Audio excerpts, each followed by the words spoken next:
Well, hey, what is going down, everybody? Welcome back to another brand new Am I Still on the Air? It's always great to be back on the air once again, especially when it's spoiler time.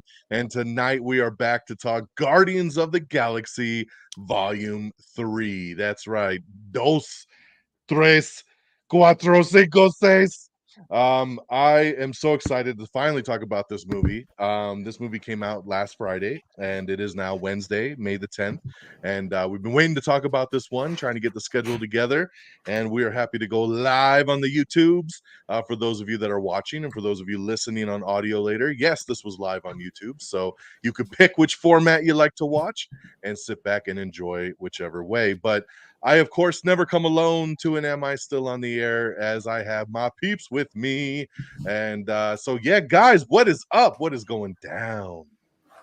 DX, thank you for having me. I am pretty excited not only to talk about this movie, but to hear about some of y'all opinions, because the way specifically one of you guys are talking, I'm a little bit worried. I know, right? See. I'm wondering. I am ready to talk about it. I got my Star Lord shirt on. I'm a Star Lord, and I'm ready to rock and roll and break this puppy down. But maybe we need to crank up some sad music and get sad first. Should we be sad? No. Why? Okay, back up. We're back up. We're back up with the energy. Perfect. Yeah, sounds like you're in a Guardians movie. Yeah. Or a Marvel movie. Yeah. Yeah. Who knows? Nothing sad. Nothing sad. This is all positive, baby. This is all positive. Yes, sir. Don't forget that, yes, this again is about the spoilers. So if you haven't seen Guardians Volume 3, come back after you have seen the movie, bookmark this, and save it for later. Unless you're crazy and you're just like, you know what? I haven't seen it yet, but I don't care about spoilers. I want to know what happens in this movie, and then I'll decide if I want to spend my money or not. So, hey, man, there's a lot of people out in this world, whatever floats your boat. But we have warned you for the last time. We're going to be breaking this movie down, everything we liked, we didn't like. We're going to have our updated big MCU countdown at the end of the show like we always do. We're up to 32 films, ladies and gentlemen. So strap on in, as we got a lot to talk about here. Yeah, man, guys, it has been 6 years since Volume 2. 6 years. That is a big gap. 2017. 2017 was Guardians Volume 2. Oh, and that's a little cray-cray right there. You know, we were supposed to get this movie several years ago. Mm-hmm. And then James Gunn went and got himself fired, unfortunately. And there was a big hiccup there where some old-ass tweets came out. He said some things and people didn't like it. And Disney fired him. And then he went on to DC and he said, you know what? I'm going to do the Suicide Squad. And then right when he started to do that movie, Marvel said, we made a mistake. Just kidding. No, we messed up. We messed up. Yeah. They just wanted to have a quick break. And then they said, we messed up. We want you back, baby. And luckily, James Gunn had already wrote the script. He was already sitting on it. And he's like, you know what? I want to finish my trilogy. I want to wrap this thing up with my Guardians. I will come back and do it. But of course, he was making Suicide Squad, right? And then we had COVID and things just kept getting delayed and delayed and delayed. This movie was supposed to be in phase 4 and now it's in phase 5. And it's been a crazy ass ride, y'all.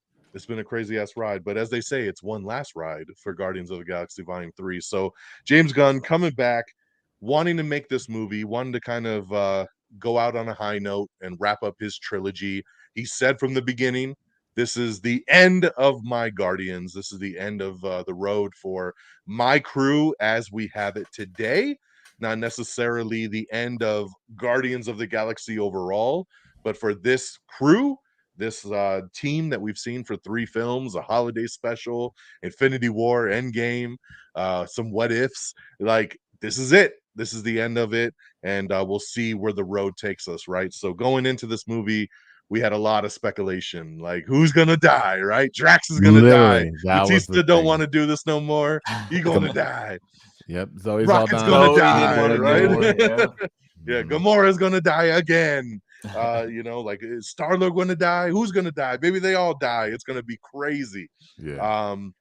and then no one died. So congratulations for pulling it off without even killing nobody, but having us on our feet the entire time. Oh So man, that trailer with them carrying Star-Lord's body, it's just like, oh, he's totally gonna die. And then also in the first 5 same minutes of the trailer, film. you have Star-Lord going like, over Yeah, someone's exactly. body. And it's like, Yep. Everyone's dying. Smart move, man, to have that scream in that trailer because I had everybody tripped out, guys. I did. Everybody. So yeah, man, dude, 30-second film. This is our second film of phase 5. Guardians. We all love the Guardians. I know, especially Frigginz. Like this Oh, is, yeah. the first Guardians is the top of his list. So I'm super curious to hear his thoughts here as we get into this because as we always do, we try to not talk too much about it, even in our group chat or anything like that. We try to, we get a little piece here and there of like, oh, I enjoyed it, or maybe I had some gripes, but we don't really go into any details at all. So when we come here, we can have this like fresh discussion, and that's what's always really fun. So before we get started, once again, make sure you follow all the socials there at the bottom. Follow the show here at Am I on the Air? I am DX DONMEGA. You have Peeps over here, and then you have Frigginz over here, just so we can get that all situated. So as we always do, we'd like to do our overall thoughts first, going into the theater, opening night, checking it out, and then walking out. What did we think? What is our initial reaction coming out that theater? Where's our head at? Are we loving it? Are we hating it? Is it just kind of meh in the middle? Where are we at on our overall thoughts? So I'm going to start with Peeps. Actually, I know that Frigginz kind of saw it a couple days late. He was doing some work stuff. But when you got back, you got to see it in the big ol' IMAX. So I'm excited to hear his thoughts on that. So, but Peeps, man, where was your anticipation level? And then where was it at when you were walking out? Man, dude, like in terms of anticipation level, like this movie was my number 2, like across the entire year.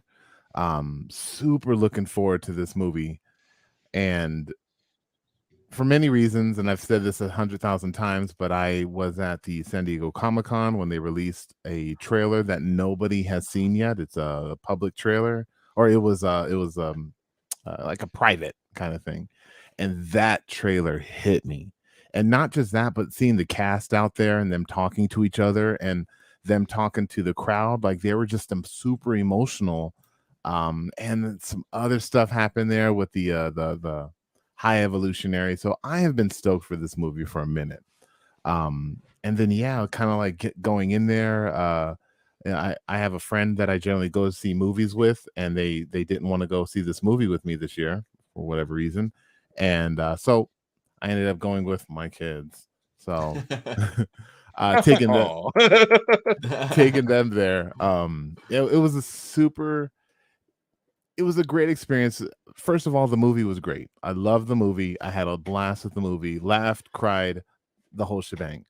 But for that to be the first Marvel movie that my kids are actually caught up on and they're watching it with me opening night, that just made it extra special for me.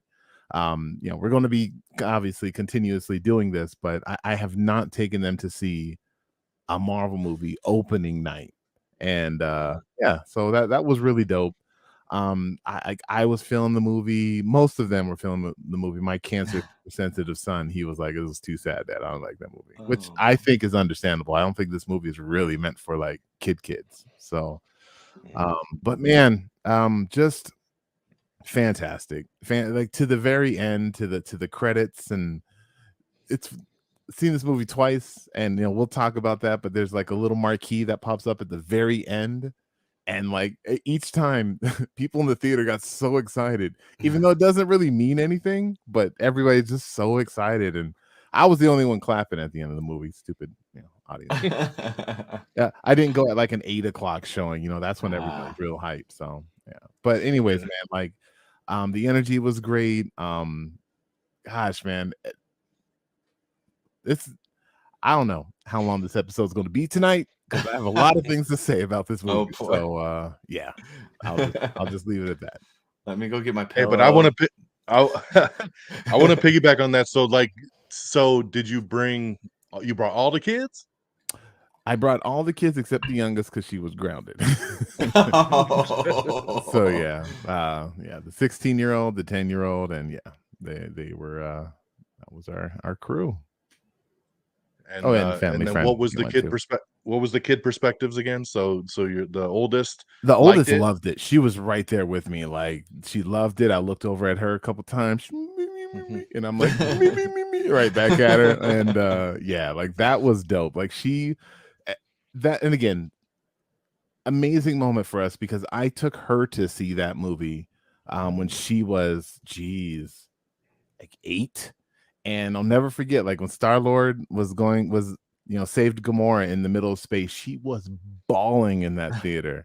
And just I recently bought her a backpack. Like Guardians is just our thing, and just to have her there, for this movie, it was great. And my son, he's cracking up laughing the whole time, especially with the get in the fucking car. He likes bad words in movies, so Yeah, but yeah, man, like they the energy for them and myself, and we're looking at each other, and yeah, it was great, man. It was a really good experience, I think. you said your son thought it was sad. He did. He Okay. liked the movie, and he was laughing and Yeah. happy about the action scene at the end. He was into it, but he said, like, I was like, "How do you feel about it?" He's like, "I don't like it." And I'm like, "Why?" He's like, "It was too sad." And I think, I think this is not really able, I don't think, to process everything. And just because it's sad doesn't mean it's a bad thing. But he just Mhm. wants a happy ending, and one, even though it Yeah. was, but he just wants the whole thing to be like Mhm. a joyride. So I don't know. I think it was his first like exposure to Yeah. something like this. So it's a good thing for him. It's good Mhm. for him. Well, it throws you off because of the tone of the first two movies, right? Like For the first two sure. movies are Sure. very fun, fun, fun, fun, funny, fun, fun, right? And then this one's The like, second one kind of ends we're on a bit gonna of a somber note, but yeah, the majority of it, yeah, yes, you're right. I but agree. it's also Even with celebrated, right? Like with yeah, Yondu, it's that's true. celebrated, right? Like the Yeah, Ravagers forgive him, and it's the big firework display, and it's family coming together. It's a yeah, different kind of sad true. than this movie's I sad. agree with that. And it's funny you say that because this is basically exactly what I went through with my daughter because I Oh, took and my the daughter animal opening stuff, I night. forgot about that. Like he did not Yes. like seeing that. Yeah. Oh, that was Nope. rough. Yeah. Yeah. So I took my daughter opening night, who loves the first two Guardians movies, obviously Mhm, loves Marvel in general. mhm. And exactly at the end of the movie, he said the same thing to me. I liked it, but I don't want to ever watch this again. It was too Yeah. sad. Yeah. And I was like, really? And because I want to go again, and my wife wants to go again, and we're trying to actually get her to agree, and she's like, nope, I don't want to Mhm. go. I I'm don't out. want to see it again. She goes, Yeah. it's too sad. I don't want to relive it. Rocket's Mhm. story is too sad. I don't like what they did to the animals. And she was just like, nope, I don't want nothing to do with it. Like, Yeah. but same thing throughout the movie, she's laughing, she's having a good time. And then Mhm. at the end, like the things that happened in this movie, man, she was grabbing onto me and she was kind of head in my arms and just Aw. kind of like, why is this so sad? Like Yeah. Was Yeah. not I ready. She know was it's a not little ready. different. So it's a little rough, man. It's a little rough from Yeah. them little ones. My daughter's 9 and she was like, but yeah, but I absolutely loved it. I mean, I went in with very high expectations just because we've waited so damn long. Like I said, 6 years waiting for the sequel. And just not really knowing where they were going to go with it, right? Like we said, like Mhm. kind of going in wondering who's going to die, where's the story going to take us, how are they really going to wrap this story up, Yeah. like the way James Gunn said, like I'm like, without killing people off, like how are they going to explain this is the end of this group, or Yeah. like, and so it was a lot of open-ended questions that I went in wondering how are they going to answer all of these. And when I walked out, I was thrilled. And it's a movie that has stuck with me Hmm. since I saw it. Like I Same. just keep thinking about it, and Same. I keep running things through my head, and Same. songs are running through my head, and scenes are running through my head, and I'm making different connections in my head. And like, 2 days later, like, oh, because of this happened. Oh, Yeah. yeah, that was smart, like, and I'm like connecting dots, and it's just interesting. Some movies kind of just stick with you in a weird way.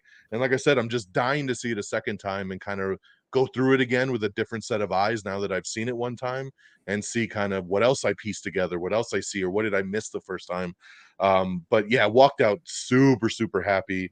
Like I said, my daughter's sad. My wife, like, she said the same thing. She was like, I need to see that movie again because it was such a different tone than what she expected. Guardians are Mhm. her favorite out of all Marvels. She loves Guardians 1 and 2.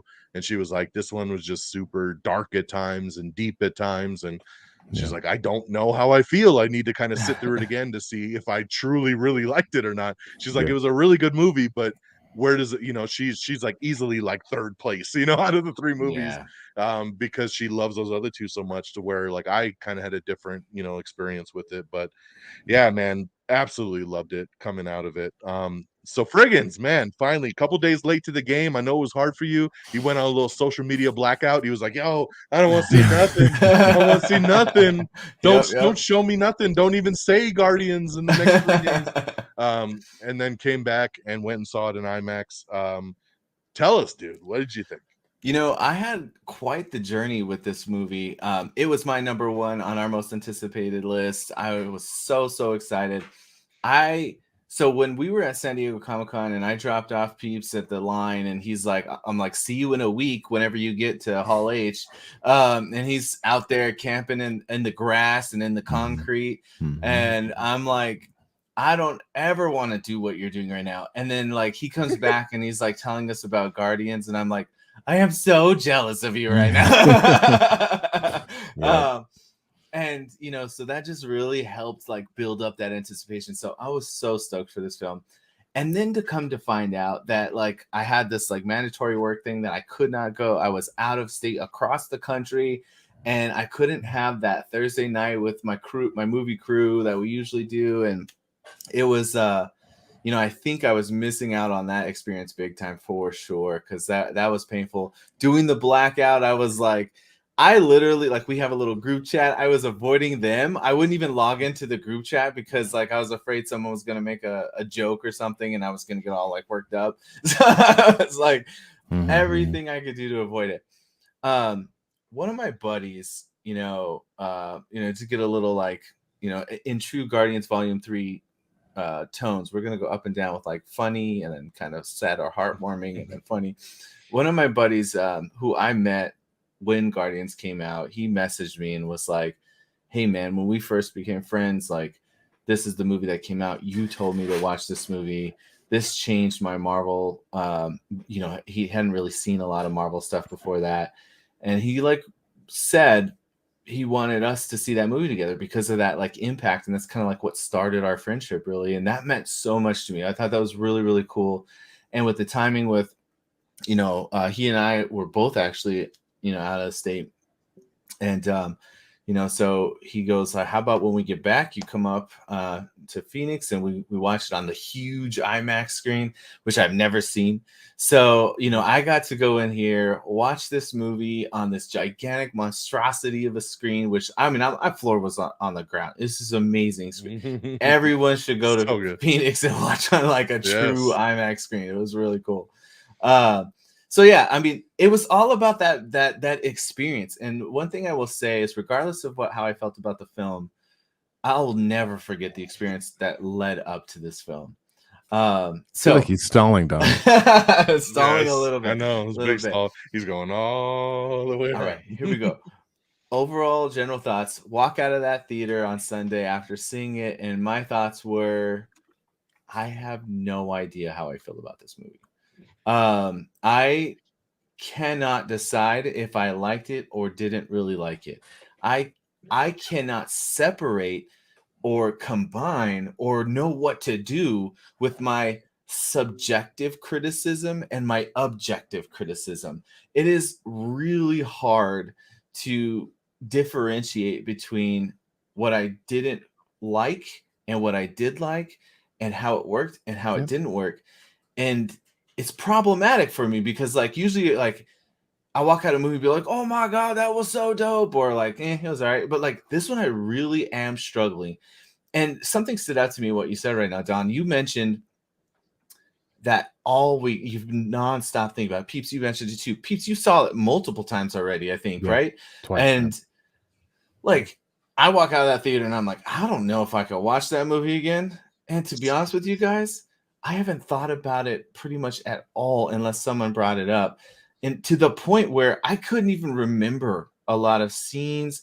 Someone was like I was quoting the first movie. I can't even think of a quote from this movie. Like I had such a strange Open the response. fucking door. I'm gonna get to that. We're gonna talk about the F-bomb. Open the fucking door. So, I really like it. I really didn't like it. I don't know what to think about it. And that's really where I'm at, if I'm being honest. Okay. I think so. I'm just as confused as when you started talking, Fred. So we'll get there then. Here's the thing. I feel like I've really been looking forward to like this the movie discussion. started and then the movie ended. And I don't know. I guess I fell asleep or something. I was really looking forward to this conversation because, oftentimes, like, it's not till you really sit down and start working through things with people where you can kind of like, oh, I actually really like that aspect more. I really didn't like that aspect more. Yeah. So I've been really looking forward to this talk because I'm hoping that it'll help me kind of like land on something. And I definitely feel that although I don't want to watch it again, I think that should I watch it again, I might have a different or change of perspective on how I feel about it. Frigginz, lately on these Marvel movies, you know how like there's that moment in Hawkeye when there's that writing in the urinal that says like Thanos was right? Yeah. Like I think I'm gonna get a t-shirt that just says like Frigginz is wrong. Because every time, buddy, like you are wrong. I think it should say Frigginz is right. I agree with that. I'll get 2 shirts, okay? Depends on the movie. Depends on the movie, yeah. Exactly. Someone's overthinking this shit. Yeah, that's for sure. I'm shocked. I'm honestly very shocked that was your walk away. Just with how big this franchise is to you. So the fact that's I'll try to figure it out. So like this movie, it's unlike the first 2 movies. This movie is not a Peter Quill movie. And I think that's probably part of what Frigginz may not like about this movie. It, kind of started with things being his fault, and he kind of took the back seat for the majority of the movie, if not like all of it. It's not even that. Like, you kind of talked about the tone of starting us off, right? And like Guardians 1, first opening sequence to get you pumping. Well, not the first. I mean, I know. Yeah, when his mom died, that part. Yeah, the major opening. Did they get you real pumped? That song, come. Take my hand, Peter. Take my hand. Like funny, hilarious, positive vibes. You go to volume 2. No, funny, because hilarious, even before the vibes. he's like walking in this dark place. Yeah. And he's yelling, red eyes, like ka-dong-dong. Like it's the juxtaposition. It's like, oh, guess what? This is gonna be a fight scene or a cool break-in, like you've seen 1,000 times, and then it's like, guess what? We fooled you. It's actually fun and silly. And the same thing for volume 2, where there's this crazy creature coming and you're about to get this fight. You do get a fight, but it's fun, positive music, taking you for a different ride. Who threw that at me?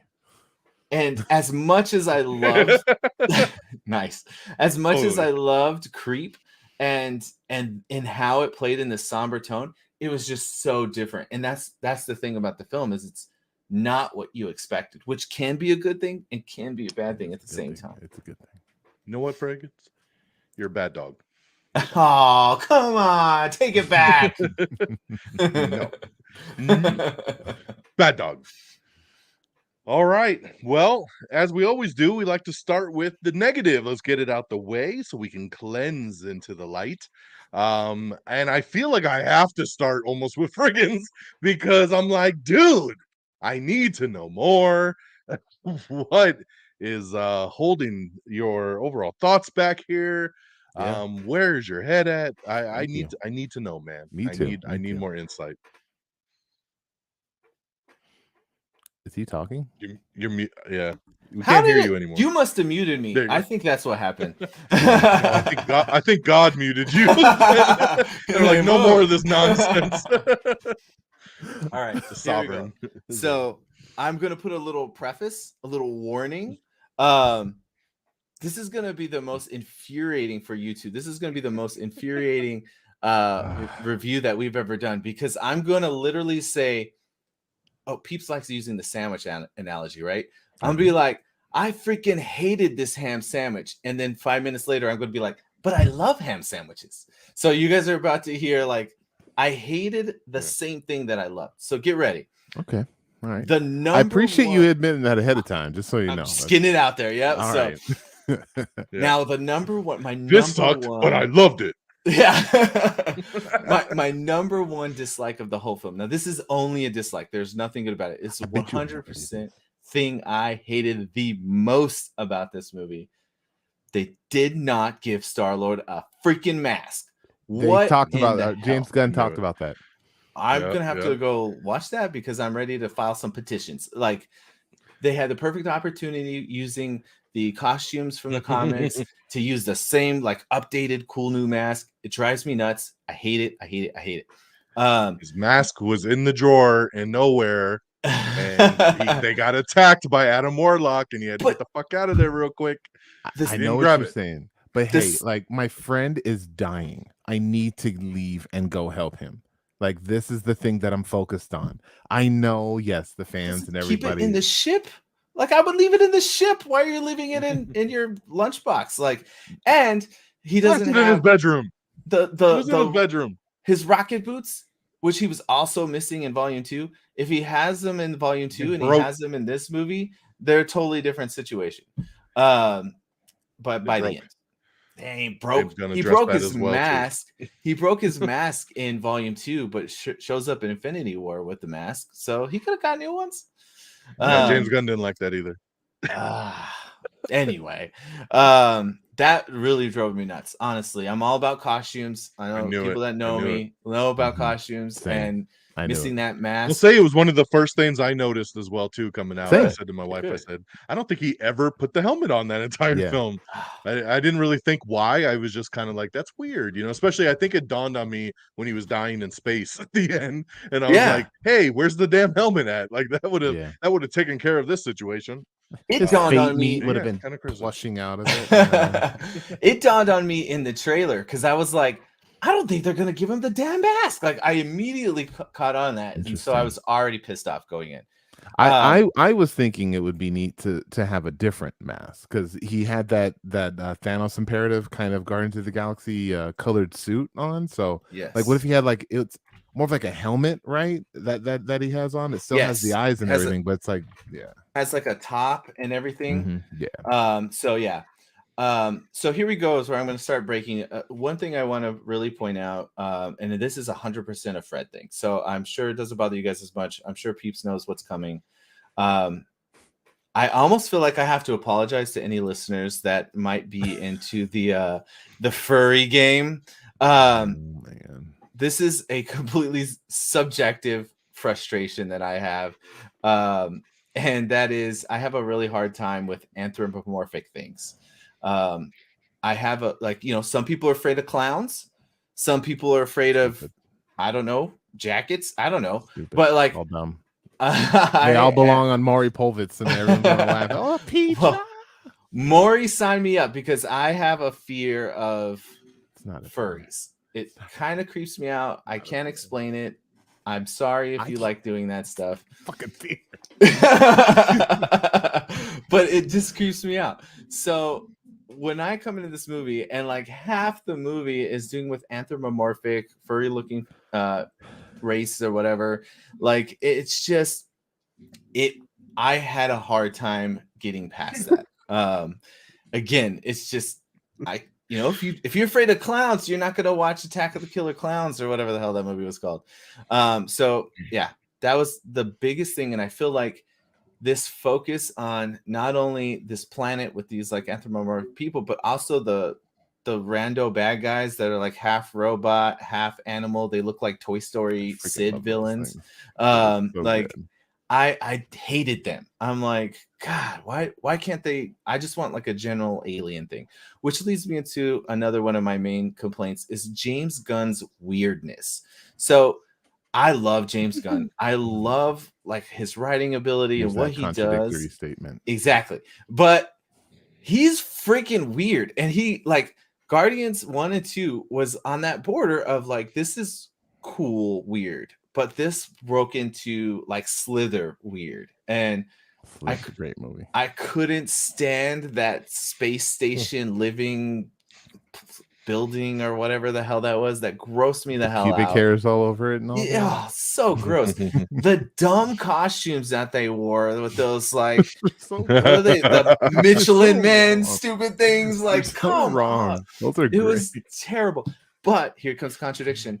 It's 100% comic. Like, I'm not saying that was in the comic, but it feels like a comic. Like, that's something that would be in a comic. So I give him props for that. I just like this guy is talking like about how the heist scene was like one of his least favorite scenes. Like he's the heist guy. But it was creepy and gross, and I was just like, get away. Totally weirded me out. You know, I thought the main bad guy, the High Evolutionary, was a little meh for me. Amazing actor. God. He did a great job. He did a great job. This is not a complaint on him. I just thought the bad guy was lame. I will I will say that I love that they made him just bad. I don't need every bad guy to have like a relatable sensibility, but I just thought he was boring and meh. I think I had a hard time with the animal torture. Wasn't expecting that. And the overall kind of depressive vibe for it. Normally I like a sad movie like Logan, one of my favorite movies, very depressing. But it balances out with really cool violence and stuff like that. And so not having as much action made it hard for me to get into the film as a whole. I won't take up all the time throwing out all my hate here. Some of the character things that I don't like, I'll talk about when we start talking about some characters. But that was kind of like some overall thoughts and my main points of some of the things that I did not like. All right, ladies and gentlemen, everybody say bye to Frigginz. Let him know. Thanks for coming. We appreciate him, but this is the last time he will be on Am I Still in the Air? Hey. So just want to let everybody know. I just want to point out my boy Alex in the chats up here. He's got my back. He's right there with me. Oh man. Oh Lord. Nope. All right. Peeps, I know you'll have a better list. Go ahead and not take that away. And I'm that guy, you know. I'm that guy that's like when that turtle went up on the screen and his arm cracked and then he got lit on fire. Like I'm that guy. Like who are you, Frigginz? That's what I want to know. Somebody once told me, you know, if you just go into the movie, just shut your brain off and you enjoy what they give you on the screen. It's actually quite enjoyable. Until you put anthropomorphic stuff in there, then I'm just kind of down the whole time. That was barely anthropomorphic animals. All right.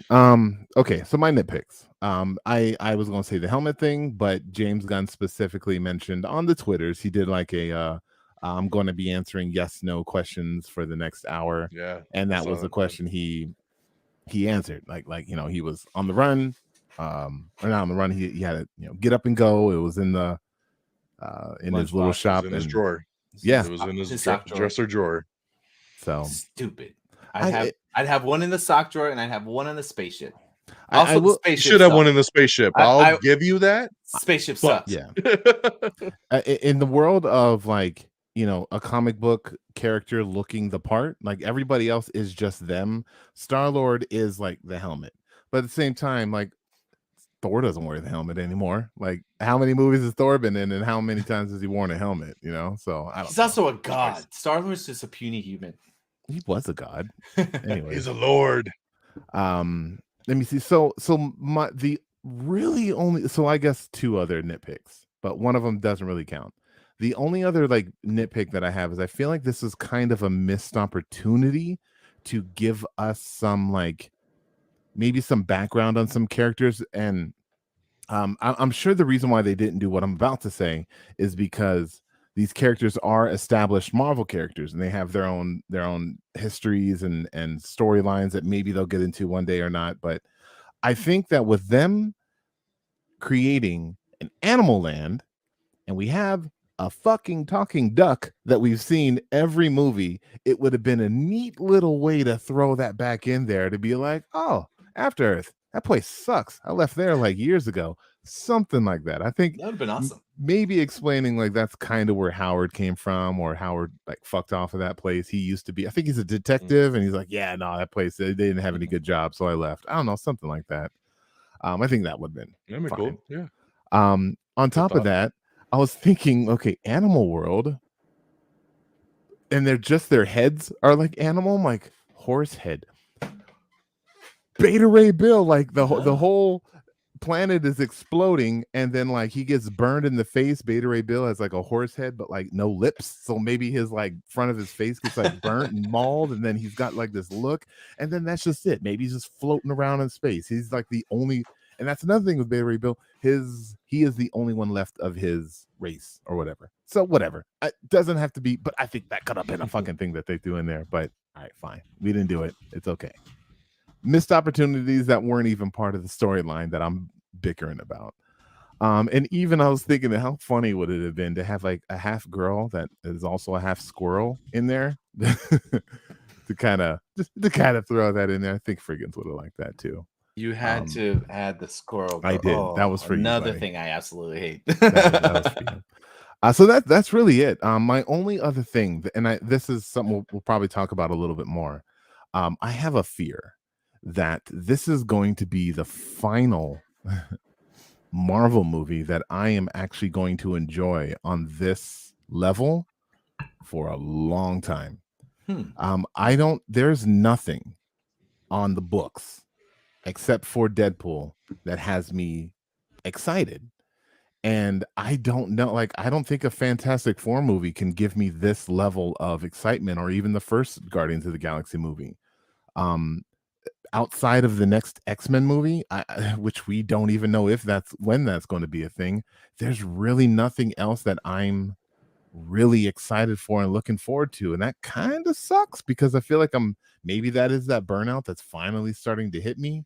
I don't really like, I'm still excited for all the other movies, but man, this movie just like set the bar for like everything obviously there's to come. And just like the first Guardians movie kind of created that same dynamic that Marvel copied afterwards, of like, let's have a sad moment, then let's like do a joke, and then like sad moment, and that little flip-floppiness that So I don't know, man. Like, and then now with James Gunn being over in DC, like, what does that mean? I don't know, man. It's just like what's to come, I guess. And it really makes me think about the future of Marvel. And I hope they stop overworking their animators. I mean, I think the animation in this movie was top notch. They must have like taken all of the animators that they've been working so hard and threw them all in this movie, and then like had all the leftovers be in every other movie. Probably. I don't know, man, but like it just makes me a little bit worried about the future of Marvel. But I think that's also a good thing, because we're talking about like negatives, but that means I love this movie so much that I'm like worried about the future of Marvel. So I don't know. But yeah, I could think of anything else, I'll let you know. I mean, I in terms of like, because what you did wasn't really negatives. It was just kind of nitpicky. Yeah. General. It's overall really there's nothing. It's hard. It's hard. Yeah. I could add more. I mean, no, I'm just kidding. I can talk about all of Frigginz. There wasn't much action. What movie were you in? What did you? Oh, he must have seen John Wick recently and like, this one was a lot of action compared to what I'm used to. It's no Sisu. It's no Sisu. Oh Lord. No, but yeah, if I can come up with anything, I'll let you guys. I guess I'm upset that I can't figure out who Pete Davidson was in this movie. I don't know. I know. Marco. Oh, I was going to send the picture earlier. Yeah, I was confused.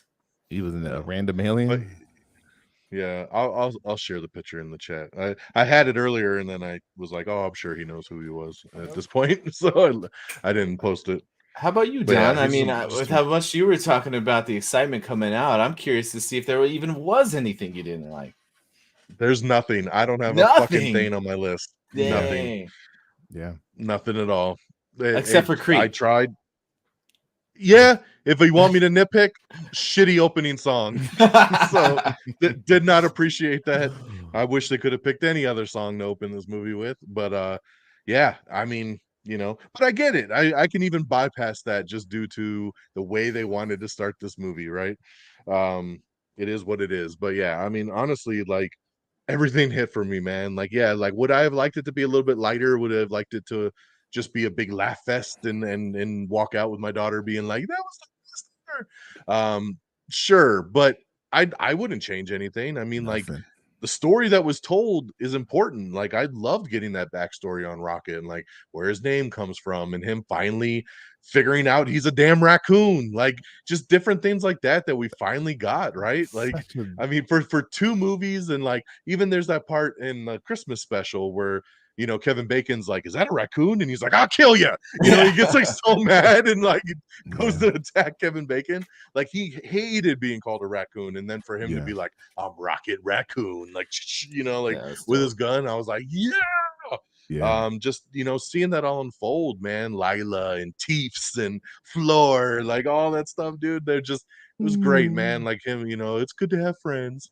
Um, I love the backstory. Yeah, it sucks. I'm a big animal lover. I hate fucking animal cruelty. Like, that shit was hard to watch, right? When Lila got Yeah. shot, I was like, oh Oh, fuck, that's and that rough. was exactly when I looked at my daughter, like, oh shit, she's gonna lose it. Like, because I just, like, seeing that you weren't ready for that, and all of a sudden the gunshot goes off, and you see the little hole in her chest, and you're thinking they're getting ready to escape, and you're like, yeah, I guess it makes sense, right? Like, where would she have been all these movies if she was still around, right? Like, so, but when I really sit and I think about nitpicking, or I think about, like, what would I change? What didn't I like? I didn't walk out thinking like I didn't like anything. Like, there wasn't anything that I was like, they should have done this instead. Like, I appreciated the story that was told. I thought everybody played their role very well. I loved the villain. I love the story that was told. And so, yeah, so super positive for me. I don't have anything to nitpick on this one here other than not doing Creep as the opening song. Yeah. um so let's switch gears. Let's get into the things we really loved, right? The things that maybe stuck with us, the things that we really had fun with, the scenes that stick out in our minds, things we really, really liked. Going back in order, man, I'm gonna go back to you, Frigginz. I need some positivity out of you. What stuck with you? What did you really be like, fuck yeah, that scene was awesome? Like, things that you really did dig coming out of this. Well, I'm gonna transition from that negative of like the music, right? Like, none of the music really stuck with me. I couldn't even remember what songs were in there. But the positive was although it was different from the last two, and although it was interesting or weird to have a somber opening, I loved the creep song. So I'm completely opposite of Don on this one. I really loved seeing Rocket singing the lyrics as he's going through, Yeah. seeing the people in the background, like kind of like in it. I was like, are they pumping the music into like everyone's hearing this? And that's what was going Yeah. on. Like, I Yeah. thought that was a really cool addition to it. So Yeah. I felt that opening scene, while it wasn't what I was wanting, it was very different. I really liked it. So I wanted to start with that just to contradict you, Don. And then, although I hated the fact that there was no mask, I loved the suits. Like, I was so excited to see those blue suits back from the old school comic series, where that was just chef's kiss. I Obviously, the action at the end, the hallway fight, I'll let you guys kind of bring that up more, and we'll break that down a little bit later, because I feel like that's going to be a big thing. But Yeah. that was great. Objectively, I think you cannot watch this movie and not acknowledge that the writing was top notch. The cinematography was top notch. That hallway scene alone explains that. That goes in the fight choreography. The score, while I mentioned that the songs didn't stick with me, it still gave you a vibe as I was watching. I remember like feeling like I felt like I was watching a Guardians movie. Peeps, you mentioned the CGI. So these are all like objective things that you cannot overlook. Like, you have to give them credit, whether you like the movie or not, for these things that they accomplished on they're a professional level is what I want to say. Obviously, they're a professional company, but like, taking it to the next level. So I really appreciated all of those aspects. I thought the acting to include in that too. I think the thing that I liked the most was specifically Rocket's background story. It was really interesting to dive into, where he came from and finding his development. We've had these hints of him being this kind of asshole the whole time and trying to push people away, and to figure out like why that occurred and to experience it emotionally was absolutely amazing. So, that's probably one of the main things that stood out to me, along with just the general character development that occurred throughout. It's kind of like this is the third movie. We feel like we know these characters, but in each character, we kind of saw something we never saw before. We saw Rocket, be vulnerable. We saw where his pain came from. We saw him develop and move forward now, becoming that leader by the end. When it comes to Gamora, we saw her like realizing that these people had an experience with another version of her, that this is a life she maybe could have had if her choices were different, and trying to having to develop like this realization of there can be people out there that treat you like family, and they're not necessarily family. The biggest shock for me was Nebula. Like, she seemed like it was the only one that had her shit together. And as soon as I had that thought, someone in the movie like said that. And even Star-Lord, like, I hated that he was just like drunk on the table and everything in the beginning. I was like, oh, come on, don't go that route. But I loved that the second his friend was in danger, he went into fight mode, and he was like, we're doing this. Let's get the band together. We're going. I got to save him. And like, I love that, like seeing that aspect, but then also seeing his development of him coping with the loss of Gamora, realizing that this Gamora is not the same. This is, and eventually getting to that understanding of like, I got to go deal with me for a little while. I really appreciated the subcontext that all of those things like provide. I feel like we as viewers can really relate to a lot of that, like through experiences we may have had on our own. So those are the things that like really, really stuck out to me with this film. So to comment on what you said about Star-Lord real quick. And I know this is something you probably see as well, but like I recently watched the other three. And in the first movie, Star-Lord says we're all losers, and they all look at him like fuck, and he's like we all lost things, like bad. And if you think about specifically Peter, think out of everyone, like he's lost a lot, and recently, and to lose his mom, to lose to get his dad, and then lose him, and then Yondu, and then Gamora, and then for everyone to disappear, including himself, but she's the only one that doesn't come back. Yeah. Everyone comes back in the universe except for her. She just stays gone. Like that just has to be hard, and it's like, why always me? Why am I the one that I don't know. It made sense to me why he took it so hard too. So I get it. It's just, I was hoping you don't want to see I didn't want to see it forever, but so it was nice that, they at least moved past it. Like he kicked into gear and was like, what's more important is me helping my friend. And he felt bad. Yeah. Because he said, if I wasn't like that, I could have actually probably prevented this. Yeah. That was really cool. Although I didn't necessarily love the portrayal of Warlock, I did like how, what's his name? William, right? Will Poulter. Will, yeah. I did like how Will portrayed him. I thought he did a really good job. I mean, like, he got built, got muscular, like looked the part, but like his attitude and like how it was funny. It was a little unexpected. I don't care about the Adam Warlock character personally, so I didn't have any preconceived notions that I was going to be mad about. What did you say? Give him something to think about or something? Oh yeah, that was so funny. I just thought it was fun, so that was a cool little addition. The Cosmo was great. Kraglin had a cool little moment as well. I like that James Gunn decided we're going out on a big note. We're going to give every single person a time to shine. And he didn't do the thing that we all thought he was going to do. Kill everybody, right? Like instead, he's like, you love these characters. Let me show you what they can do, and that really was cool to see too. Yeah. All right, peeps, what stood out to you? I know it's a lot. It's a lot, yeah. Nutshell it, but what you got?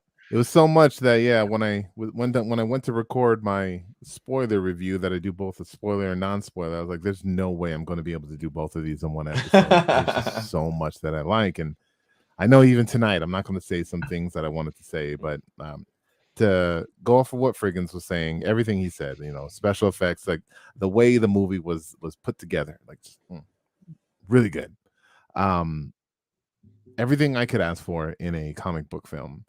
Giving us returning characters we were expecting, and even characters we weren't expecting for me to like actually grow attached to.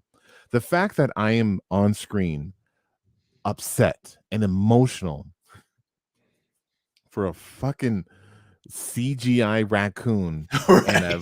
and a limp walrus with a spider rabbit. You know what I mean? Like there are these. And there's it took me out of the movie for a minute. Like I am so upset at these what's going on right now, and I don't care. And then I dove right back into it.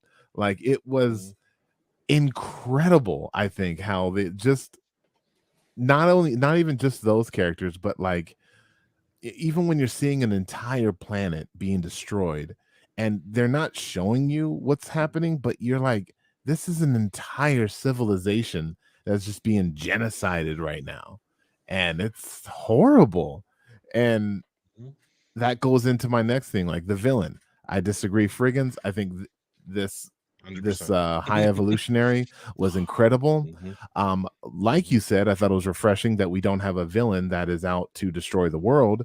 It just sucks that this villain wants to make the world better. I'm improving it, and I love that God complex that he has. Like if you have the ability to create life to the scale that he does, creating the Sovereign and the other alien races I've never heard about, he thinks, and what he has a line, I can't remember it, but it's like, there is no God, that's why I stepped in and took over for him. That was so good. I like how when his people turned against him, like you never see that. Like everyone just goes along the ride, and they're like, "No, we're gonna stop you," and he's just like, "No, you're not." That was cool. That was a great scene. And then even the little, we always talks about setups and payoffs. Rocket and his anti-gravity boots, dealing with the guy that was coming back, gravity to his will. Like, so movie. It's such a movie moment that it's gonna come through again later on, and great payoff, I think. So yeah, all of that. I don't know if you guys noticed I don't know who painted it. I think Michelangelo or something. I don't know, but that creation of Adam painting, where the when he touches him in space. Yeah, did you notice that? Yeah, I did. Oh yeah, of course. It was perfect, right? His shirt was even ripped out, like in the thing. Yeah, exactly. It was totally like painting, that. Them just throwing that little moment in there. That was like, wow, neat. The passive aggressive elevator scene.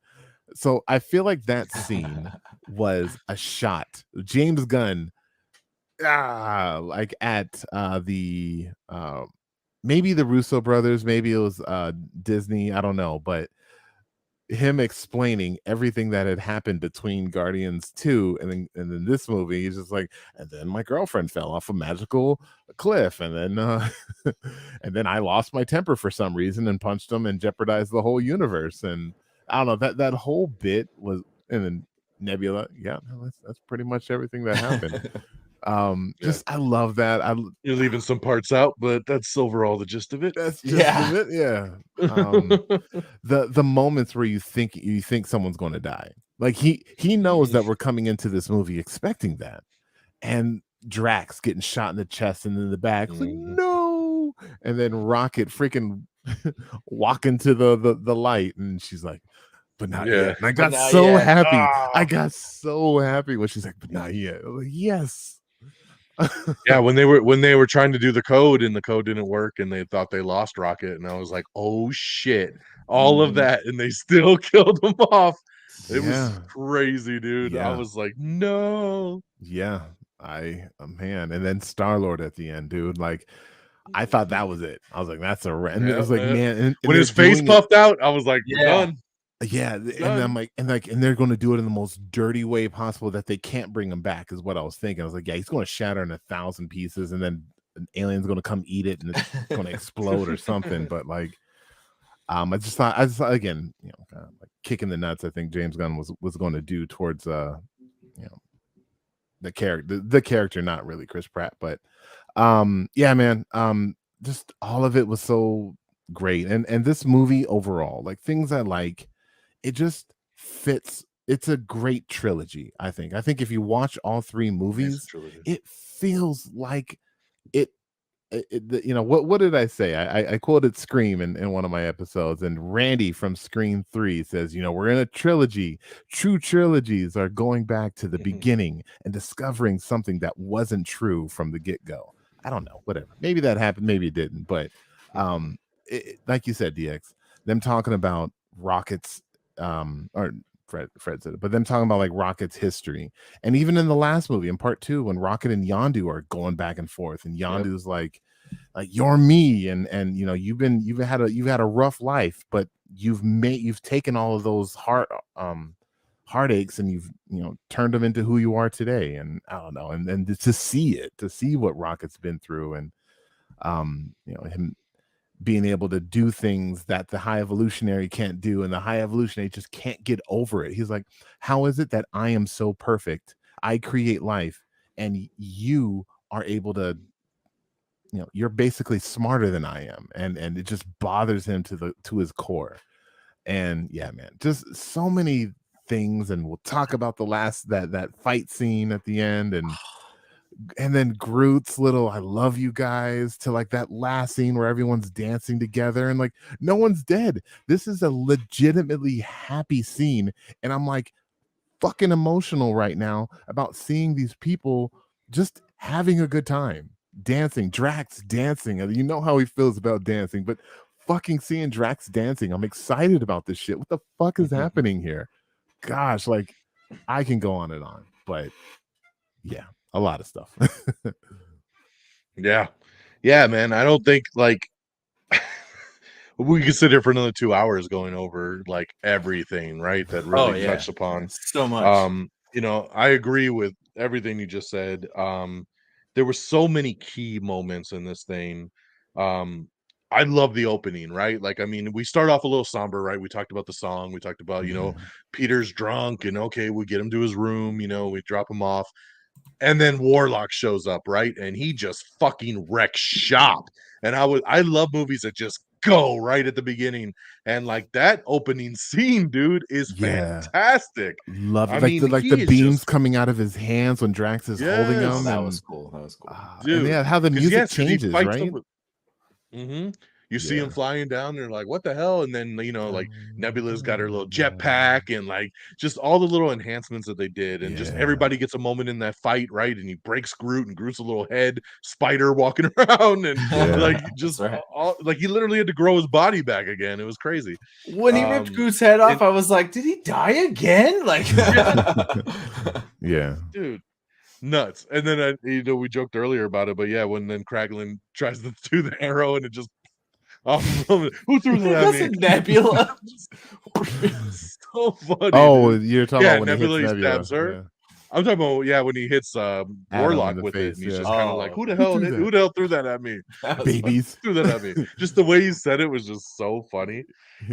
I liked Warlock, man. I had no idea they were going to play it comedic.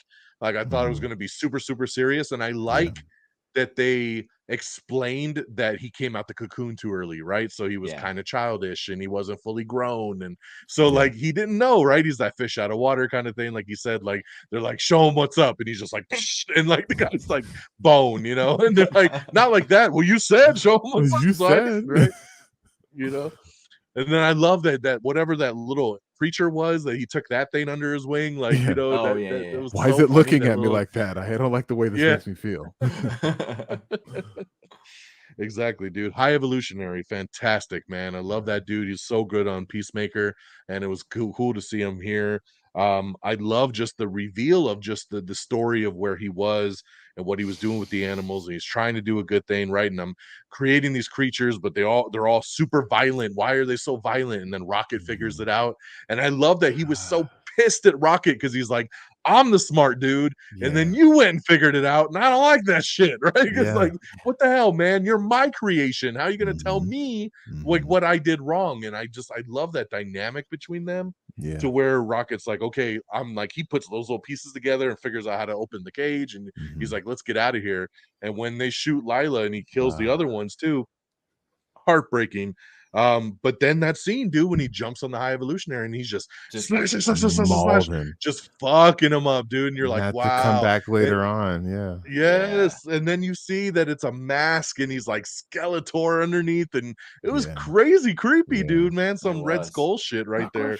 I was like, I looked right at my daughter again, like, oh shit, you gonna be like, oh. You good? You good? Oh, that shit is creepy. Yeah, you good? You good? Yeah. But even like that scene, dude, I know we're jumping around, but like when they peel off his thing, or right before they peel it off, actually, when he goes to fight Rocket, and Rocket's like, I'm Rocket Raccoon, and they start to fight, and then all the Guardians show up, and it was like, it felt to me as a big wrestling fan like it was like old school WWE, where it was like you got the one bad guy and everybody starts doing their finishing moves to the bad guy, because like everyone came in, like Groot's like goosh with his arm, and then Star-Lord's blasting, and then Gamora does her thing, and then Drax does his thing, and Nebula shoots him with her thing, and like it was like everybody took turns just fucking him up, dude, and then they pull off the thing, and he chooses to not even kill him, which is crazy, right? Like, you know, they're like, after everything he did, kill him, you know, and he's like, nah, you know, he's like, he's gonna live with this shit, you know, and go down with the ship. But just crazy creepy, dude. Like, I wasn't expecting that. Like, I knew he had obviously mauled his face, and I knew because you could see how the back of his head almost looked electronic, you know, kind of going forward. And you thought he like, just had it repaired or something. Like, I thought he had it repaired, and he was kind of android in the back, you know, not really thinking that it was a stretched skin, just kind of. Me neither. I love that he called him RoboCop looking face. That was cool. Yes, RoboCop looking. Yeah, it's awesome. Another thing I loved, not going the easy route with Star-Lord and Gamora. Right? Like, how easy would it have been? And in typical 9 times out of 10 movie fashion, they would have fell in love again by the end of the movie. Mantis would have touched them both at the same time, and brought back. You love her, she loves you. Let's go. No, it didn't. Like, they tried. She's like, I'm not that person. And give it up to Zoe Saldana, who played Gamora in such a different way in this movie that it came off as a totally different character, right? She wasn't that same Gamora. Even though she's Gamora, she's a different Gamora. She had elements, but like, she didn't just all of a sudden, like, you're right, I should be a part of this crew. And I love you, Peter. But I like that she did come around a little bit enough to have that line of like, I bet we were fun. I bet we were fun. Oh, dude, I was like, oh, you know, he's like, we were. And like even the small details with her, like her hair like used to be kind of like flowy and bouncy, and now it's like greasy and like kind of all like matted together. That was cool. Yeah, she was a Ravager. It made sense, right? Yeah, it was cool the way she was introduced in, but I love that they didn't go that traditional route. I love that it was like, hey, like he came to terms by the end. That's not my girl. I'm gonna have to live with that. It shows growth for him as a character.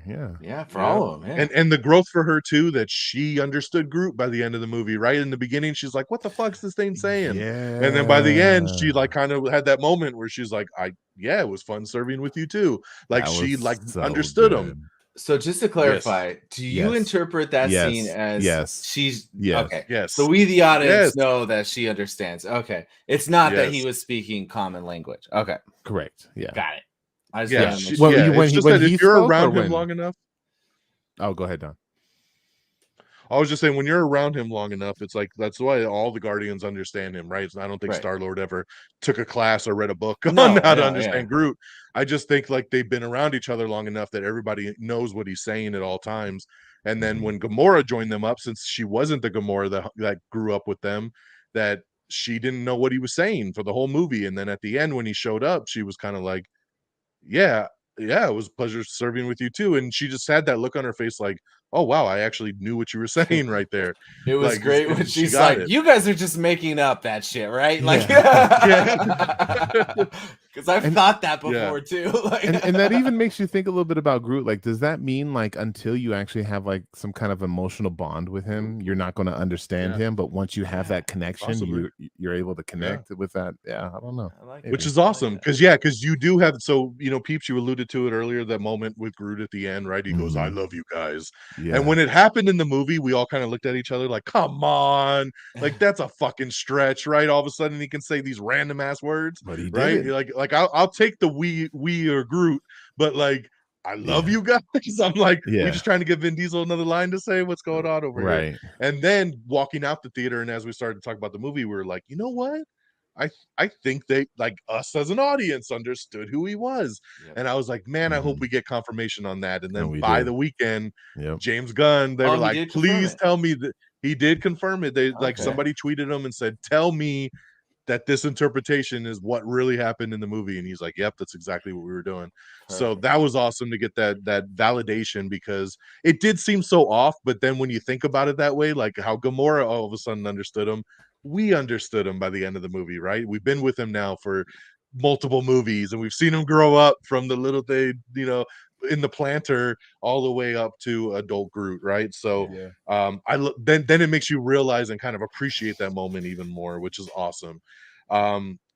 We took the hallway scene, guys, come on, they're like, Let's talk. everything in Let's Marvel, talk. you got a hallway scene. Dude, no sleep till Brooklyn. They're getting ready to leave the ship, and that's when Rocket's like, yo, I'm tired of running, let's go fuck this shit up. And then they go down, and the Do that door little opens, slow and motion. Yep. whoo, baby, what a shot. The way it was done, it was clear, you could see what everybody was doing. Yeah. It flowed through from one character doing something into another character doing something, to Star-Lord sliding down and shooting things, and then Groot shooting out Tagging his the arms, little Rocket electric jumping up in things. the air. Yeah. Dude, I mean, everything, man. Like, I was just like, what? Like, and that was my daughter's scene too. When we got out, she goes, I love that hallway scene, that was so much fun. Drax Like, sticking she that was dude just to the giddy wall as with the hell. knife. Oh yeah. Yes, That was sweet. dude, everybody got moments, and it was So- so good. And what a song to do it to. Yeah. Which just I'll never think of that song the same again. Like, it's such a badass scene, man. Mhm. I just, usually when you have scenes like that, it's very choppy camera, or it's really quick, or it's shaky, right? Like, this Or was in the so dark. clean Yeah. and crisp, and you could just clearly see what everyone was doing.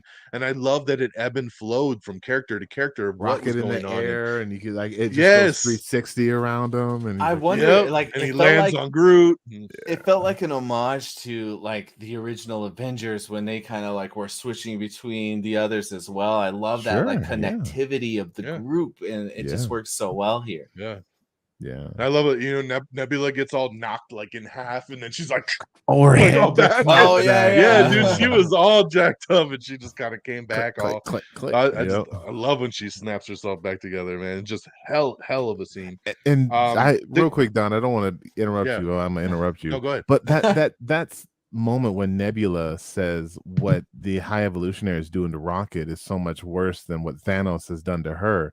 Like, that really says something, because that's all she talks about. Like, my father ripped my eyes out and replaced them. And, but like, for her to say that, it's like They were a nice pair. Yeah. Oh yeah, the eyes. You never noticed how black they were. Yeah.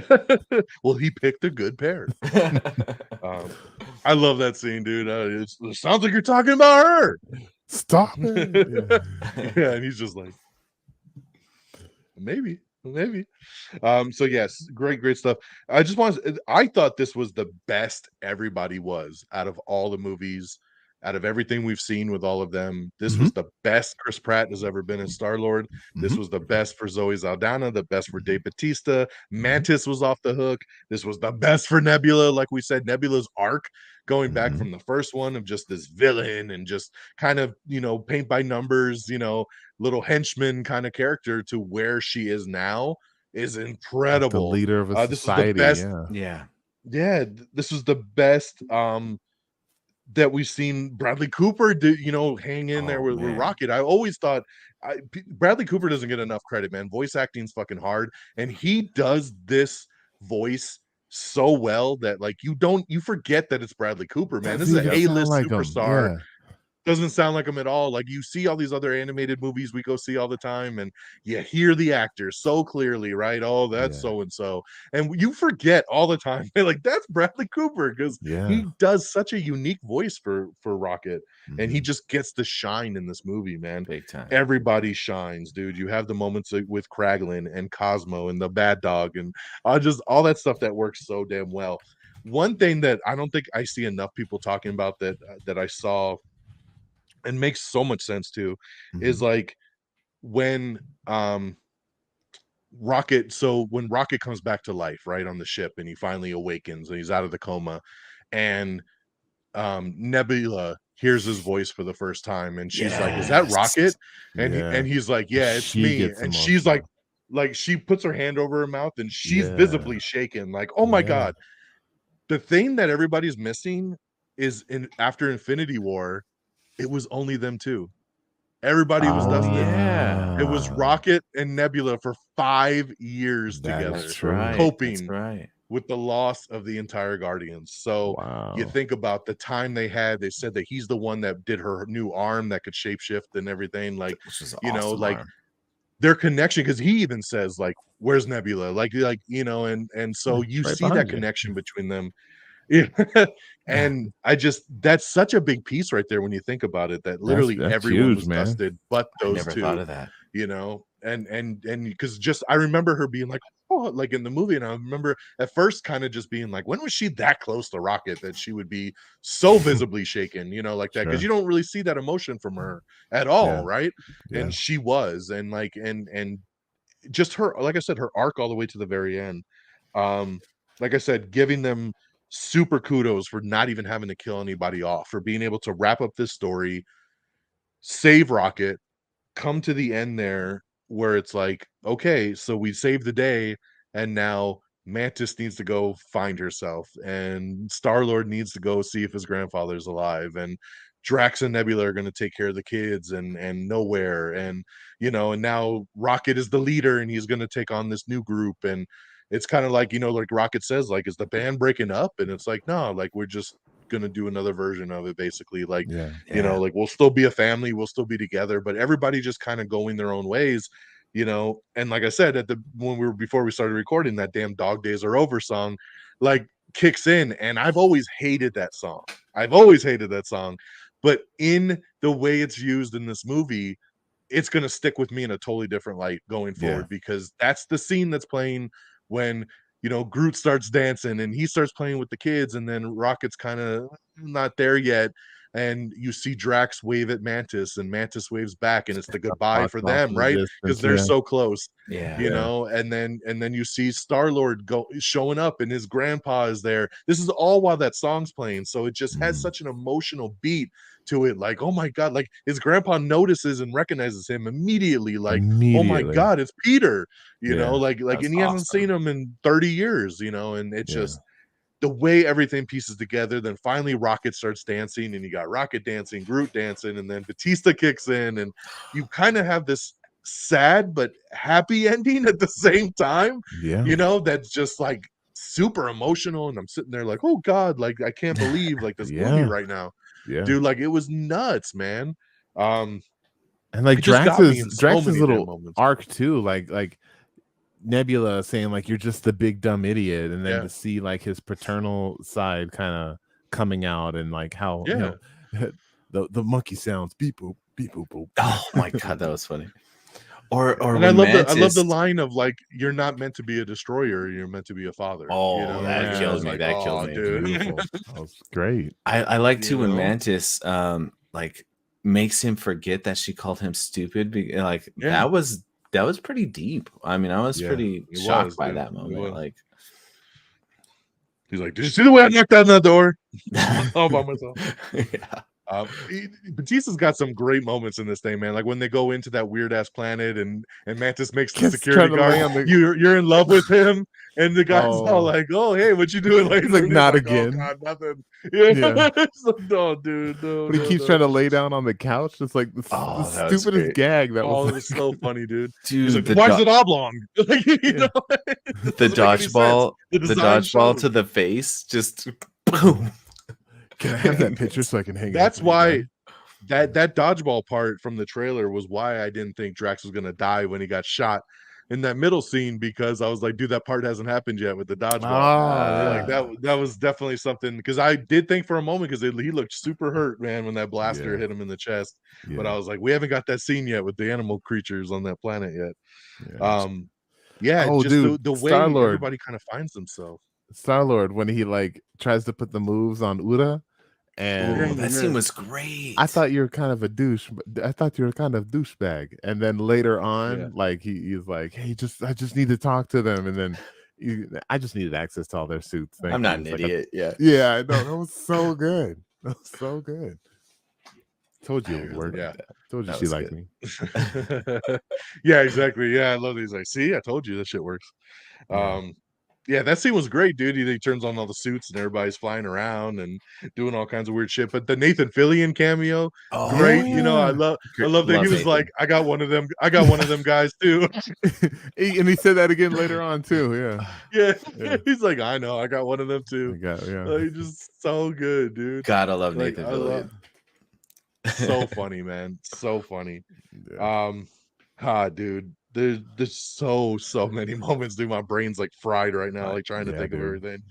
Because there's so many good lines and moments and pieces. And I'll tell you that the scene when, like I said, when we thought we lost Rocket, and they're like, Mhm. it's too late. You know, Gamora's like, it's too late. He's gone. Like, it's done. Peter, you're like, it's done. There's nothing we could do. And he's like doing the CPR, and he's like, no, we're not gonna give up. You know, and that's the Yeah. scream moment that we see And in the then- trailer and all that stuff. And then he finally, starts to wake up.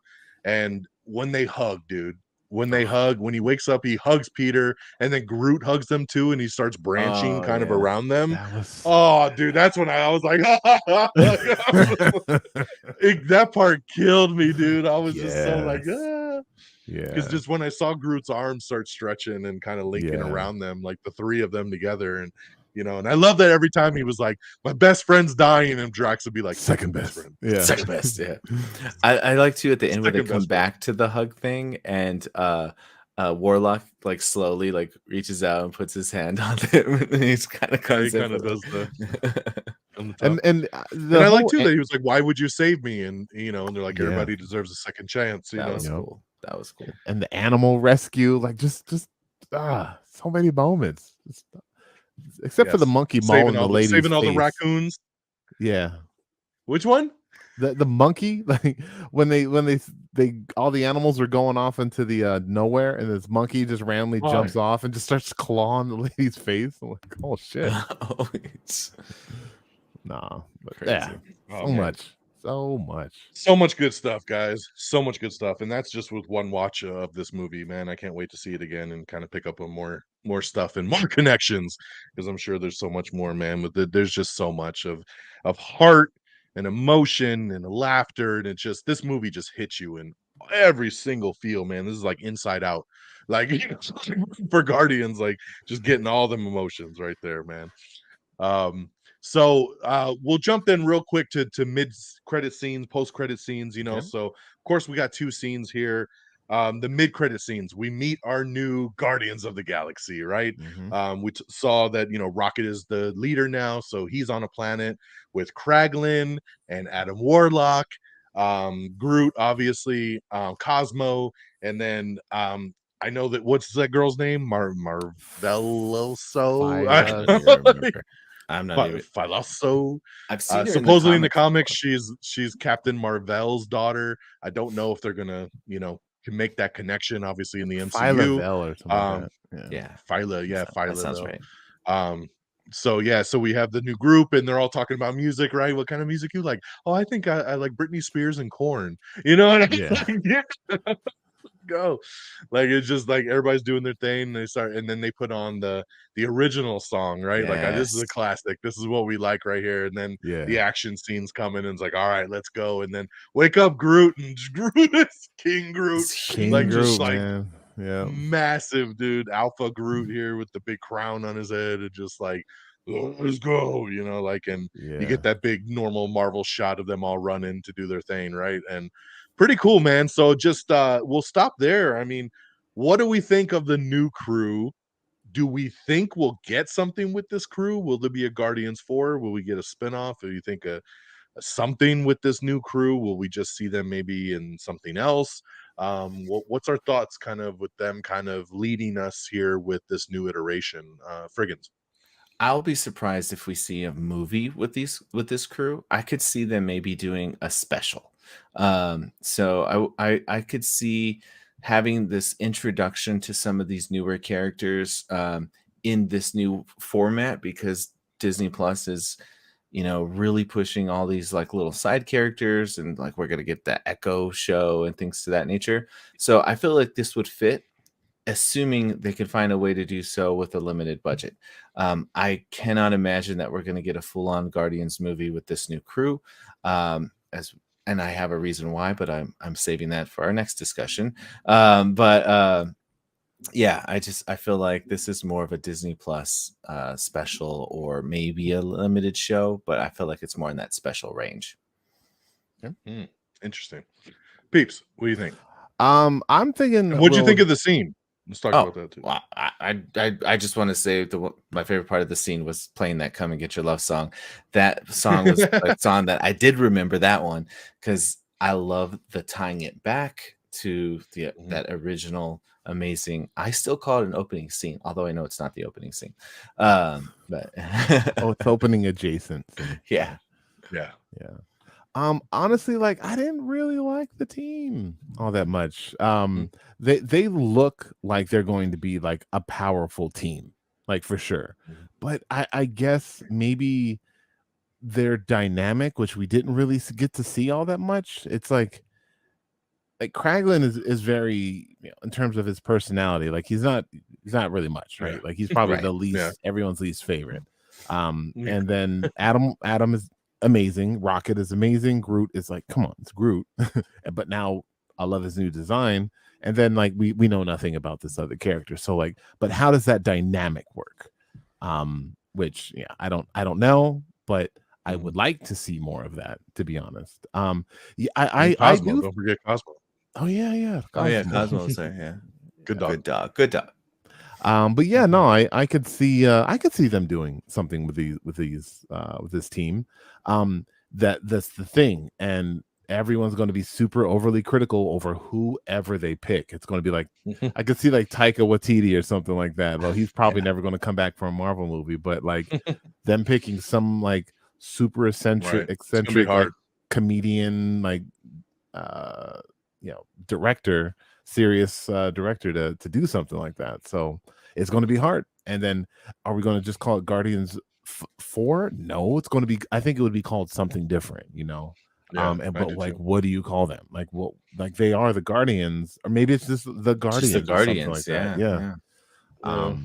Or it's Guardians of the Galaxy, but it has like just a subtitle, you know, like space drama. Guardians of the Galaxy Forever. Like, just something. It just won't be a volume, because the volumes were the James Gunn one, you know. Yeah. So it'll have a subtitle name. Yeah. The Space Soldier. New Blood. I can't wait to see that, though. I mean, they could do a lot with it, especially with Adam and Magus and whatever else that they want to do with that little girl and any connection she has to Kree or Marvel. I don't know. They already said who Marvel was in the movies. Never mind. Yeah. I love the scene. It was cool. I like knowing that there's another team out there, you know. Like it felt good to kind of see like, all right, Rocket's continuing it on. He became the new captain. Like here he is, like keeping the team going, and here's just our next iteration, right? Especially because in the comics there is always different versions of the team, and I like that they kind of kept that a thing. Where do we see it next? I don't know, man. Like that's the whole thing, is like I could see a spin-off kind of movie, a Mantis spin-off like we just talked about. maybe a Mantis thing of her kind of going Should be around too could be a hard. great Disney Plus show. I That think would that be would be a Disney cool. Plus one. Like, yeah, Adventure of the Week kind of thing. Yep. You know, maybe we don't see these Guardians again until like Secret Wars or one of the Yeah. Avengers movies, right? Then Probably we could gonna see be them it. pop up kind of in an ensemble to help fight the fight, right? That makes sense. But yeah, so we'll see. You know, I like that something's set up, and then even though James Gunn again was like, "This is the end, this is the end, this is the end." Finally, after the weekend kind of came out, like I said, he started to kind of be like, "Well, that's the end of my crew. Like Guardians will continue, right?" So it's still, like I'm sure, like Kevin Feige wasn't going to let him just be like, "You're done, everything's done in this world." Like, Yeah. nah, man, it's too much of a moneymaker. People like these characters too much to just write it Yeah, off, big right? time. Big And time. once So, DC falls we'll see off where it and goes. no one wants to watch those movies anymore, we'll get it back over. Totally. So then we go to our post-credit scene, which kind of goes back to Peter and on Earth with his grandfather. They're chilling at the table, just kind of having breakfast. It's a very quick, short scene. What's funny about it is if you look at the newspaper his grandpa's reading, it talks about Kevin Bacon being abducted by aliens. So yeah. it was just really awesome going back to the holiday special. But then the scene kind of just the screen goes white, and then it says what the spectacular Star-Lord? What is Legendary. the legendary Star-Lord will return. So what's that all about, What right? is Like, so that all about? Yeah. that's going to be the Well, interesting one. Are we just talking about him coming back in an Avengers movie? Are we talking about him getting his own, story on Earth? Is he going to go try to become an Avenger? What is he going to go do, right? Like, Yeah. there's a lot of things they can do with Star-Lord now that he's on Earth, right? And I would like to see him kind of figure out 2023 Earth, when he's been gone for so long. I think there's a lot of potential there, and I love Chris Pratt playing this character. I think he's so good at it. Like I said, this was the best I've ever seen him in the character. He just really fit it this movie. And I love it because in all the interviews when everybody else was like, I'm done, he was like, I'd be back if they asked me. So like he was the only one that was so clear on like, I love playing this character and I would totally Yeah. return. And then we see that come up on screen. You're like, that's why he was saying that, because something is in the works. So what will it be? I don't know, man. Interesting, but what's your guys' takeaway on that one? So Frigginz, what Star-Lord you got? movie. I want to see a Star-Lord movie. I could see a Disney Plus TV show of him on Earth, like getting a job yeah. at an office and going to Dairy Queen every day because that was the thing in the last movie. Or Baskin Robbins. right. no, it's got to be Dairy Queen. Dairy Queen I don't know, was man. in, If they in always part, find volume out, 2. if Baskin Robbins always finds out, they might, are you the legendary Star-Lord? No, but no, I want to see a movie. I want to see a Star-Lord. Just Star-Lord. Just I don't know. I have no idea what kind of adventures he can get in, but it'd be great. I want to see it. I Cool. saw that title and What it you made got? me immediately happy because I 100% believe they're going to do a solo Star-Lord movie, because the comic series specifically was titled The Legendary Star-Lord. Mhm. So they're pulling it directly from the comics. They're telling us he's going to return. It's not like Star-Lord will return or Peter Quill will return. They specifically use that term, the Legendary Star-Lord. So based on that, I 100% believe that we're going to get him back in his own solo movie. I didn't consider Disney Plus, but I think Chris Pratt's too big of a star. I think they're going to go movie, and he has connections to other characters, so it'd be really easy to have him interact with someone else. And I'm not necessarily talking about like other characters in the MCU movie. Obviously, we've seen him interact with all the Avengers. But if we're sticking to like comic availability and what they could do, assuming they don't do this until maybe the X-Men come out, he was like engaged to a Shadowcat at one point. So, right. They could go as far as connecting him to X-Men characters, or this isn't necessarily tied to the comics in any way, but they could potentially even include him in a connection with like the Fantastic Four or something, because they delve in this kind of like space and things of that nature. Stuff. So, yeah. There's a lot of wiggle room there. But to me, seeing the legendary Star-Lord with that specific writing tells me we're getting that solo film. Yeah. All right, that'd be pretty cool, man. We will see where that takes us, but very happy to hear that he'll be back in something, and we'll see where Yeah. that takes us as we go forward. So, as we kind of wrap this up here, we go talk box office, right? Guardians of the Galaxy Vol.3 kicked off this summer movie season with $118 million at the domestic box office, landing the second biggest debut of the year, behind Super Mario, and which also had Chris Pratt. There And you then go. 286 million globally, which after yesterday it already passed 300 million. So I mean, this thing is cooking, it's on its way. Original estimates had it coming in around between 110 114, and then it actually, when the numbers finalized, it was 118. So it actually had a really strong Sunday, which was really good. So nice kickoff here. We'll see what happens in week 2, because obviously superhero movies are very front loaded that first week, and then they kind of take a usually like a 60 to 70% drop in week 2. So we'll see kind of how it hangs on. It's got great word of mouth. Obviously, right now it's hanging in there like a 95% audience rating and about 85% on critic. So it's got a great word of mouth. People are going multiple times. I hope to go see it again this weekend. So yeah, man, we'll see how that money kind of hangs on there. There's not really much And coming out this weekend either, other than a Ben there Affleck movie, isn't. which I do want to see. But Yep. other than that, Yes. Yep. It's a good weekend for it to hang on. So, all right, guys. Final thoughts and scores before we get to our big MCU countdown update, which I'm excited to see. Um, so what we got here, Frigginz, man, I'm curious to see, where did you land with all this trouble you had with this film?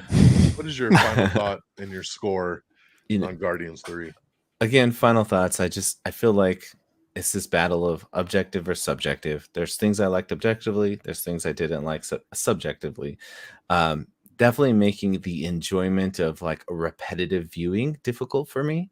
But I think back to when we talked about the Joker, the Joaquin Phoenix film, and I talked about like that movie.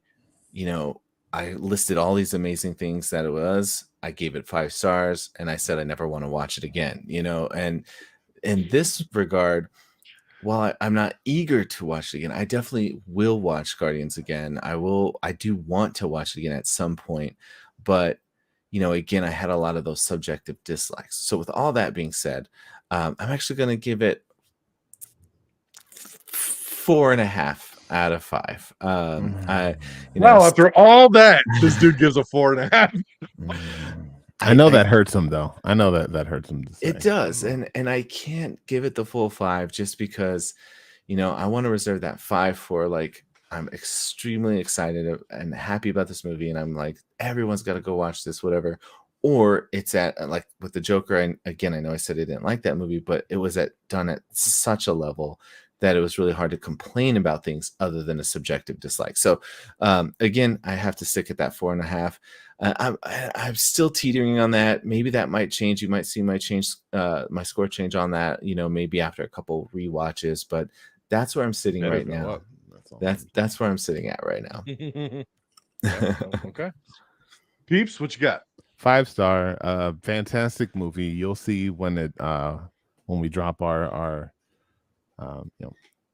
rankings of all our Marvel movies. But like you said, DX, like there's nothing. My nitpicks have nothing to do with the plot or the story. It's just things that they gave us that I would have liked to see more of. But even without those stupid little things, this movie is fantastic beyond anything I could have. Well, I had high expectations, and this movie met those expectations and some. So just a phenomenal movie. I do want to see it again. I want to feel those emotions and go through it again. This is one of those movies where I want to take people I know to go see it, but it just sucks because unlike other movies I can do that with, all right, you got to make sure that you watch Endgame, and then you got to make sure you just so you get that one piece. Like real quick, with my son, when I was getting him caught up with all the movies, we had like 1 hour, and we seen the 2 movies,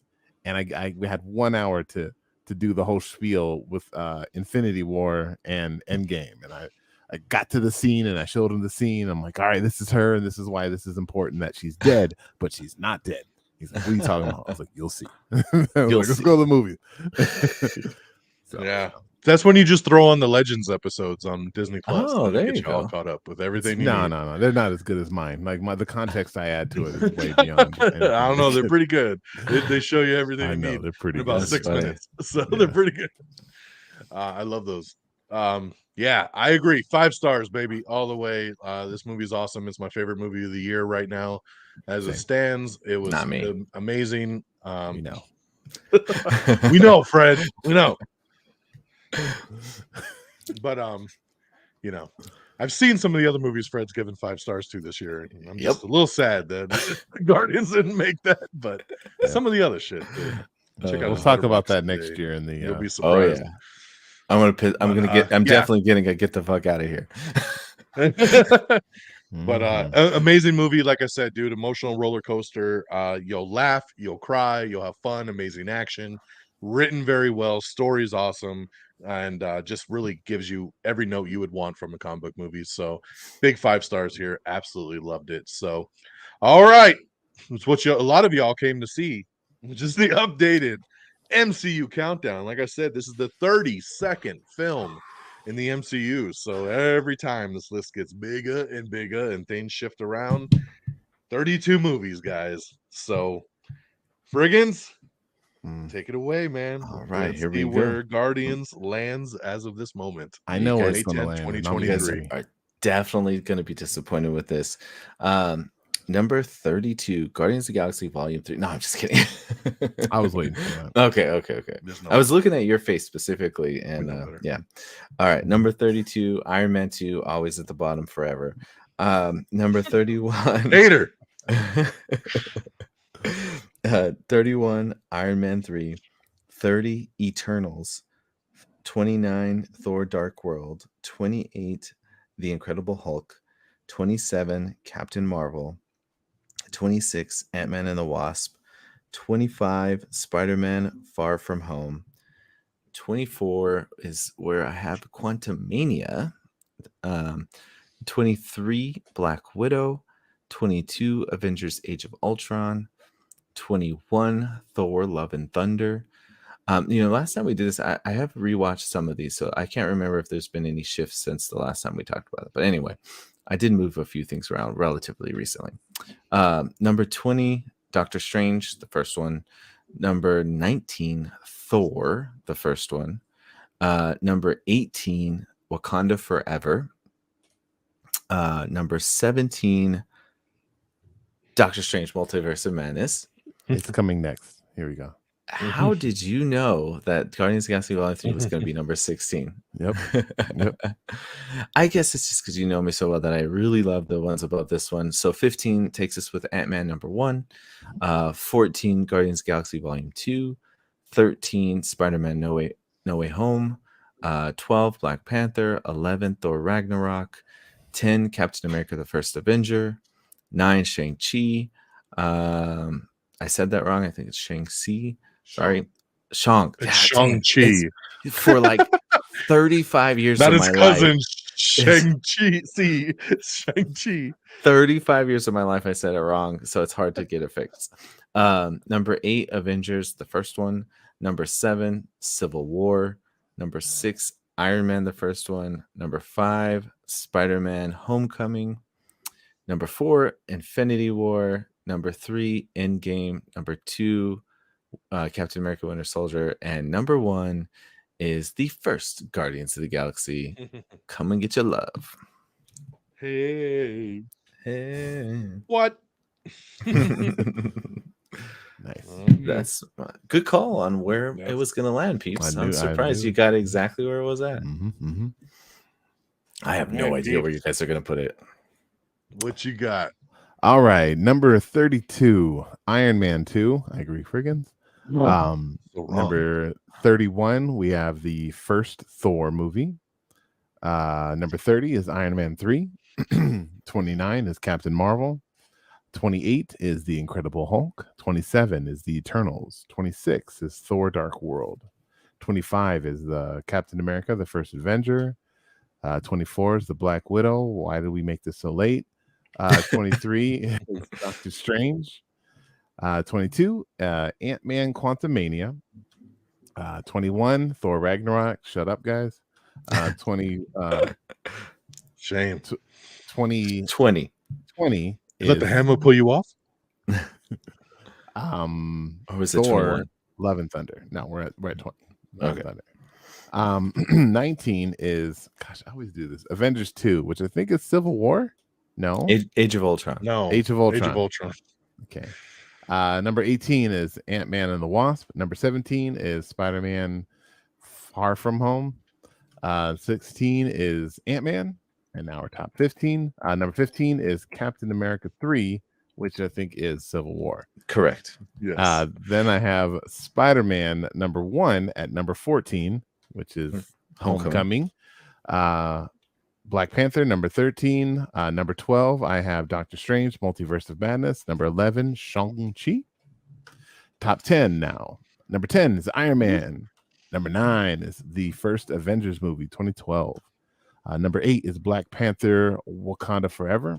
Wow. Number 2 is Guardians Volume 2. That's number 7? Yes. Number 7 is Guardians Volume 2. Well, you think you heard, but it wasn't number 2. Number 6. Yeah. I was like, we're on number 2 already? How did we get that far up?